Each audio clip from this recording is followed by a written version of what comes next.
Alright, what is up, my mates? We are back again for a bit of a hiatus because I was finally finishing something very important, a very important piece of literature, that is the Silmarillion by J.R.R Tolkien, which is the quintessential, most important piece of all of Middle-earth. It is the foundation of both books of The Hobbit and Lord of the Rings, because in secret, well, not really secret, but in the background of Tolkien writing those, he always intended for this to be his grand mythology, and he later would connect The Hobbit to it, and then subsequently the Lord of the Rings, and all the tales in that, and the lore was tied into this piece of work that he did not get to publish himself. His son took over after he passed and compiled all of his notes, which is why it's perhaps the most incredible piece of literature of all time. The fact that a father and son duo could put out some of the most beautiful works of literature is just incredible. I mean, I don't think there's ever been a father-son like duo like that. That's pretty awesome. I could not have imagined. I mean, I know Christopher Tolkien was very involved with a lot of J.R.R's work.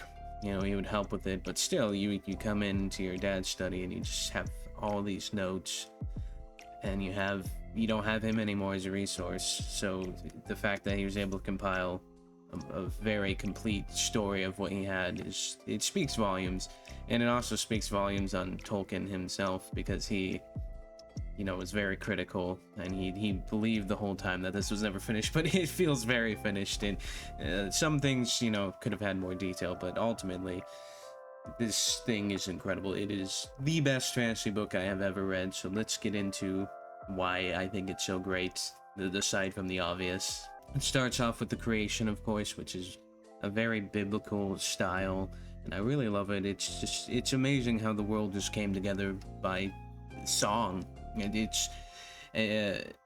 it's harmonious, it's beautiful, it's interesting. You learn about the Valar and all the other Ainur, and it's crazy. They just birthed this whole freaking land, and it's so good. Then we get into the making of the elves, the children of Ilúvatar, and already right away Melkor was not happy, and he was showing discord because he was kind of jealous and he wanted to make his own shit, but he couldn't, because only Ilúvatar can create. Then we also have Aula, who made the dwarves in secret, which I really like that parallel to sort of the Abraham from the Bible, because he was ready to destroy his creation, but Ilúvatar was like, you know what, since you're gonna go that far, we will make the dwarves, just not right now. They'll be on hold. They'll be in the next server update. So that's all the early stuff, which can be a little difficult for some people to read. I think it gets a lot easier to read as the story goes on, just because it's very wordy in the beginning. There's very little to none dialogue. And the names are very difficult, especially when you were looking at all the branches of the elves that did go to Middle-earth, that didn't see the two trees, that did see the two trees, that came back to Valinor. All this, there's a lot going on that you have to use your noggin for. But then we start getting into some of the main players in the Silmarillion, like Fëanor, and how he crafted the Silmarils, the most incredible, beautiful gems that even the Maiar and the Valar could not comprehend how he made it. Nobody knows how he made them, and I love that mystery, because he just did it. He's the only one who knows how he did it. But then they're taken from him by Morgoth. He comes and with Ungoliant, the evil, ever-devouring spider, which Ungoliant, side note, is probably one of the most terrifying creations in Tolkien's entire thing, because she has no origin. The Valar, they think that she came as a result of the void, like she had always existed. So I think Tolkien's kind of low-key a little bit of an underrated horror author, because that sounds like a cosmic deity to me. And she ate the two trees, you know, the whole light source of the world, which is insane. And then she was still hungry for more. She wanted the Silmarils, and Morgoth was like, ah! And then he called his Balrogs, and then she just disappeared after having children, and that's how we get spiders and that we see in The Hobbit and Shelob in Lord of the Rings. Of course, because of this, they then call him Morgoth. I know I already said Morgoth, it's just easier to call him Morgoth since that's what he's called majority of the tale. And so he makes an iron crown with Silmarils in them, and this pisses Fëanor off, the guy who made them. And he swears the terrible oath, as it's called, which is a pretty badass oath, you know. Be you friend or foe, Valar, Maiar, it doesn't matter. You're not getting in the way of me getting my creation back. And which I find interesting because, you know, elves are supposed to be more wise, you know, the dwarves and the men, they're the greedy ones, but this is when the elves were perhaps the most greediest, and why they later would have that notion of staying away from greed, because early on they did some bad stuff for greed, which is when we get the first kinslaying, where Fëanor kills the Teleri for their boats and then burns their boats and leaves his brother Fingolfin and a lot of the other Noldor behind. And they have to cross the icy path of the Hellicrax. And around that chapter is when I found this band called Blind Guardian. They make a lot of fantasy and historical music, like power metal. I thought it would be kind of cheesy, but it actually was fucking badass. They have a whole album based on the Silmarillion, and one of the songs is called The Noldor, and it's about them crossing the ice, and it's fucking cool. And then there's even the Curse of Fëanor song. They have a lot of relevant songs to the major plot lines, mostly the later chapters with the Noldor and the fights with Morgoth. A lot of the big players near the end.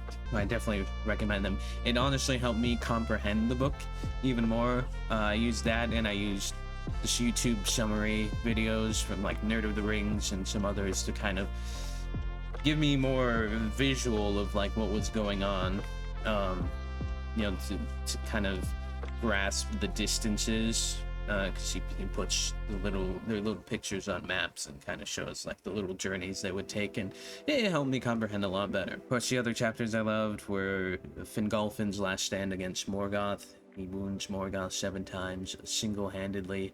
He's dodging around. It's just so badass. Fingolfin, I mean, I love Legolas, and I still do, but I think Fingolfin's got to be the GOAT. Him or Glorfindel. I mean, there's so many cool elves. I mean, this makes you realize how important elves are, especially if you've only watched the movies, because while yes, the elves are shown as important and mighty, their time is fading, but this is when they were at their peak. This is when they were, you know, fighting something even more evil than Sauron, something even more incomprehensible, and it's incredible. Oh yeah, peep the Aragorn shirt. No, there's lots of great stuff, and then some of the men, like the best story in the whole thing is obviously Beren and Luthien, which Tolkien based off of him and his wife, which is just lovely. One of the best love stories I've ever read. It's so beautiful, the amount of sacrifice they go through for each other, and they ultimately get a Silmaril, though it costs Beren's hand. But oh well, they've got each other. And then you kind of get into why the dwarves and elves kind of have beef, because the dwarves were going to make a circlet for Thingol, and then they decide to kill him because they wanted it for themselves, but then they got back to the other dwarves and were like, oh, the elves, they killed us over it, what the flip. So that kind of started the beef, and that ends up with Beren and Luthien getting it back, and then it passing to Dior, their son. And then it kind of goes through more killings and such until then it goes to Eärendil and his elven wife, who brings it to him because she transformed into a swan, and she gives it to him while he's on a boat. And then he's like, man, we gotta call it quits. We gotta go to Valinor and, you know, tell the Valar and the Maiar what's up. We need to end this. And it's just a crazy journey, and that's how we get the light of Eärendil, because he pleaded with them, and then they made his boat immortal, and he sails through the sky as a shining light.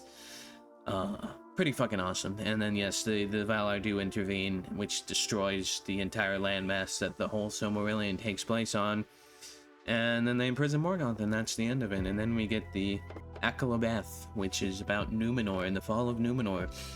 the men that helped in the fight against Morgoth, they were given a great island, beautiful paradise where they would trade with the elves and they would get knowledge, and it was close to Valinor, but they couldn't go. They could kind of look at it and kind of see, there was a little gift, a little yippee, thanks for the help.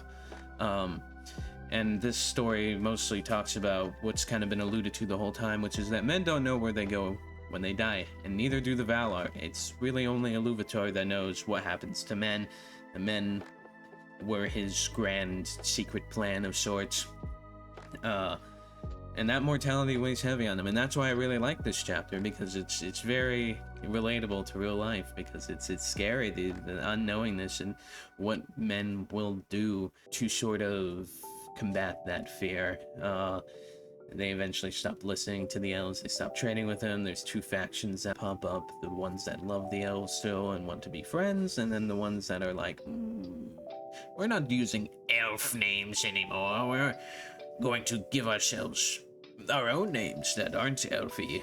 And that's how you get Ar-Pharazôn, and then Ar-Pharazôn wants to start taking over stuff in Middle-earth, and then he wants to fight Sauron, because Sauron's been kind of hanging around doing Sauron things. Eventually Sauron's like, I'll be an advisor, and then he sows discord in Numenor, building a temple to Morgoth, and then sacrificing people. Which is, this story can get very dark.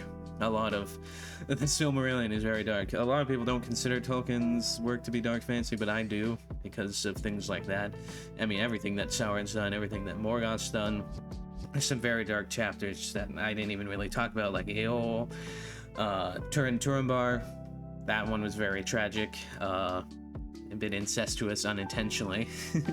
A result of a curse of a dragon. There's a lot. Maedhros, he was pinned up by his hand in Angband. I mean, and then Sauron sacrificing people to Morgoth.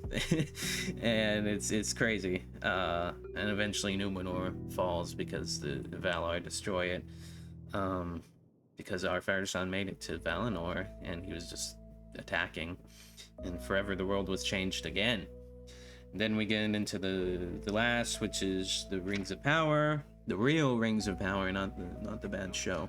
And it really just talks about how Sauron was making the rings, and then it really ties in nicely to Lord of the Rings, referencing the novel, and just talking about how Aragorn's descended from Isildur, basically talking about Isildur and his heirs in that process, and the War of the Last Lion. Which honestly, Isildur was such a cool guy until he was consumed by the ring.